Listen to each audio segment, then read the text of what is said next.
तुम्हें हमारे साथ चलना होगा, तुम्हें गिरफ्तार किया जाता है। मुझे क्यों पकड़ लिए जा रहे हो? मेरा कसूर क्या है? तुम दहशतगर्द हो, तुम्हारे ऊपर दहशतगर्दी का इल्जाम है।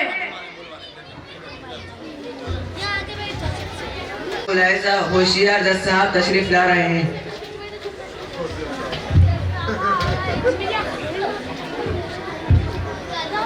ऑर्डर ऑर्डर ऑर्डर, अदालत की कार्रवाई शुरू की जाए। अस्सलामु अलैकुम व रहमतुल्लाहि व बरकातुहू।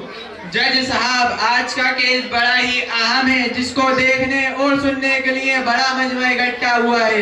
वो मामला ये है कि कुछ दिनों पहले मदरसे का एक तालिब इल्म जिसको दहशतगर्दी के इल्जाम में गिरफ्तार किया गया था, जो कि अभी तक पुलिस की हिरासत में है, और उनके वालिद का कहना है कि मेरा बेटा बेकसूर और बेगुनाह है, उसको झूठे इल्जाम में फंसाया गया है। मुल्जिम के वालिद को हाजिर किया जाए। मुल्जिम के वालिद अदालत में हाजिर हो। जी जनाब, कहिए आपको क्या कहना है? जज साहब, पता चला है कि मेरे बेटे को गलत इल्जाम में गिरफ्तार किया है और उसका गलत इल्जाम लगाया है। जज साहब, मेरा बेटा तो मदरसे में पढ़ता है, उसका दहशतगर्दी से क्या ताल्लुक? जज साहब, मैं बूढ़ा आदमी हूँ, बहुत दूर से आया हूँ, मेरी आपसे अदबन दरख्वास्त है कि मेरे बेटे को छोड़ दिया जाए। अरे भाई, ये अदालत है, कोई आपके ससुर का घर नहीं। जब जाओ आओ और मुल्जिम को छुड़ा कर ले जाओ। हमें खबर मिली है कि मदरसों में जिहाद की तरबियत और ट्रेनिंग दी जाती है और देश के खिलाफ भड़काया जाता है। इसमें तुम्हारा बेटा भी है, इसलिए उसको गिरफ्तार किया गया है। जज साहब, आप ये मदरसे में जिहाद की ट्रेनिंग और दहशतगर्दी की तालीम दी जाती है, ये आपको गलत खबर मिली है। ये कैसे हो सकता है कि मदरसे में दहशतगर्दी की तालीम दी जाती है? आपको क्या मालूम मदरसा क्या है और क्या तालीम है? मैं आपको बताता हूँ। जज साहब, मदरसे में तो सिर्फ अमन और प्यार मोहब्बत के फूल खिलते हैं, अमन और शांति की तालीम दी जाती है। वहाँ से ऐसे लोग निकले हैं जिन्होंने अपने वतन के खातिर अपने तन मन धन की बाजी लगा दी और हिंदुस्तान को अंग्रेजों के नापाक पंजों से आजाद कराया। इन्हीं की वजह से आज हम और आप हिंदुस्तान में चैन की सांसें ले रहे हैं, और आप कह रहे हैं कि मदरसे में दहशतगर्दी की तालीम दी जाती है। अरे भाई, आपको ये किसने बता दिया है कि मदरसों में मोहब्बत और चैन की बात की जाती है? और ये भी कि मदरसों से निकलने वाले उलमा इकराम का हिंदुस्तान की आज़ादी में हिस्सा है, उसमें तो मुसलमानों का दूर दूर तक नामो निशान भी नहीं है। हमारे देश को आज़ाद कराने में तो रविन्द्रनाथ टैगोर, जवाहरलाल नेहरू, गांधी जी और दीगर लोगों का हिस्सा है, इसमें तो मुसलमानों को दूर दूर तक नामो निशान भी नहीं है। साहब, मुझे तो लग रहा है कि आपने अपनी आंखों में तासुब परस्ती की पट्टी बांध रखी है, जो आपको किसी और सिर्फ देखने नहीं दे रही है। मुझे तो लग रहा है कि आप हिंदुस्तान की तारीख से वाकिफ नहीं है, इसीलिए ऐसी बातें कर रहे हैं।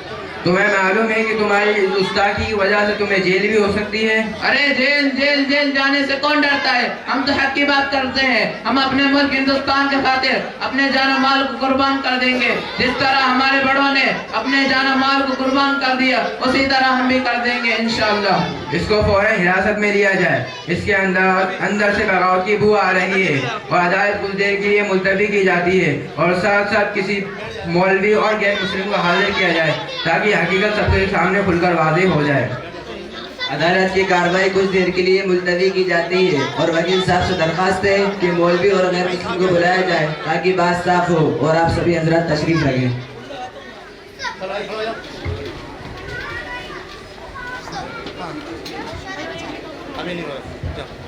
जज साहब, मुल्जिम के वालिद साहब का कहना है कि जंग आज़ादी में मुसलमानों का अहम रोल रहा है, और वो अपनी बात को साबित करने के लिए एक मौलवी साहब को भी साथ लाए हैं।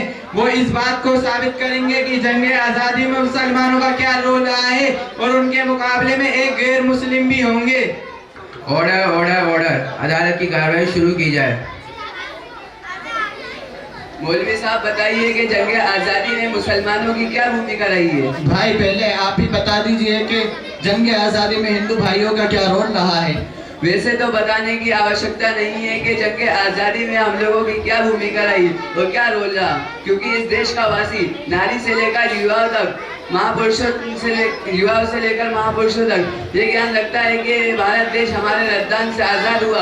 चुनांचे राष्ट्रपिता महात्मा गांधी जी, रविन्द्रनाथ टैगोर, पंडित जवाहरलाल नेहरू, नरेंद्र प्रताप और अन्य महापुरुषों ने मिलकर बरतानवी साम्राज्य से युद्ध किया, तब जाकर ये भारत देश हमारे हाथ आया। अच्छा तो मौलवी साहब आप ही बता दीजिए। भाई आप जो कुछ कह रहे हैं उससे तो एतराज नहीं है, लेकिन आपने एक तरफा बातें की हैं और अपनों की बातें की हैं और आप दूसरों को भूल गए।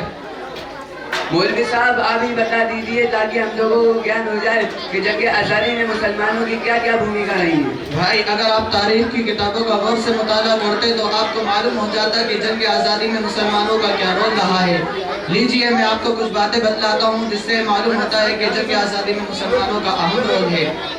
जब हिंदुस्तान की इस मुकद्दस सरजमीन पर अंग्रेजों का नापाक साया पड़ा और वो अपनी शातिराना चालों से यहाँ के मालिक बन गए और हिंदुस्तानियों को गुलाम बनाया जाने लगा और बाशिंदगाने हिंद पर तरह तरह के जुल्म ढाने लगे, तो इन नाजुक हालात में जिस शख्स ने सबसे पहले अंग्रेजों के खिलाफ अलम बगावत को बुलंद किया वो कोई और नहीं बल्कि शेखुल हिंद शाह अब्दुल अजीज मुहद्दिस दहलवी रहमतुल्लाहि अलैहि थे। मसनद दर्स पर बैठकर कुरान और हदीस की तालीम देने वाले उलमा इकराम और खानकाहों में बैठकर इस्लाह करने वाले मशाइख अपने मदरसों और खानकाहों को छोड़कर मैदान में आ गए और अंग्रेजों के खिलाफ महाद बनाकर बेसब्र सामानी की हालत में निकल पड़े। मौलवी साहब हमें सबूत चाहिए, कोई सबूत है आपके पास? हाँ सबूत है, मैं आपको सबूत देता हूँ। अंग्रेजी मुअर्रिख थॉमसन अपनी किताब में लिखता है कि सन ईस्वी 1864 से लेकर सन ईस्वी 1867 तक अंग्रेजों ने उलमाओं को खत्म करने का फैसला किया। ये 3 साल हिंदुस्तान की तारीख में सबसे अलमनाक साल हैं। इन 3 सालों में अंग्रेजों ने 14,000 उलमाओं को तख्ते-ए-दार पर लटका दिया। थॉमसन कहता है कि दिल्ली की चांदनी चौक से लेकर खैबर तक ऐसा कोई जेल ना था जिसमें किसी आलिम की लाश न लटकी हो। और थॉमसन कहता है कि उलमाओं को सुअरों की खालों में जिंदा बंद करके उन्हें तंदूर में डाला गया। और आप हमसे ये कह रहे हैं कि जंग आज़ादी में मुसलमानों का कोई रोल नहीं है। जज साहब अब आप ही बताइए कि जंग आज़ादी में मुसलमानों का कोई हिस्सा नहीं है, ये बात कहाँ तक सच है? इन सब बातों पर गौर करने से पता चला है कि जंग आज़ादी में असल रोल मुसलमानों का ही है। और मौलवी साहब की दलीलों को मद्देनजर रखते हुए मैं इस बात का ऐलान करता हूँ कि जिस मदरसे के बच्चे को गिरफ्तार किया गया है वो गैर कानूनी है और इस तरह मदरसों को शक की निगाह से देखना भी गलत है। अव्वलन बच्चे को रिहा किया जाए। और मैं साथ ये भी बता दूं कि जिन मदारिस और मदरसे वालों ने इतनी सारी कुर्बानियाँ दी हैं वो मदारिस और अहल मदारिस दहशतगर्द कैसे हो सकते हैं? इस तरह तो उनको बदनाम करने की नापाक कोशिश की जा रही है। लिहाजा आप सबसे गुजारिश है कि आप किसी के बहकावे में न आए और भाईचारे से रहने की कोशिश करें। अदालत की कार्रवाई मुकम्मल हुई।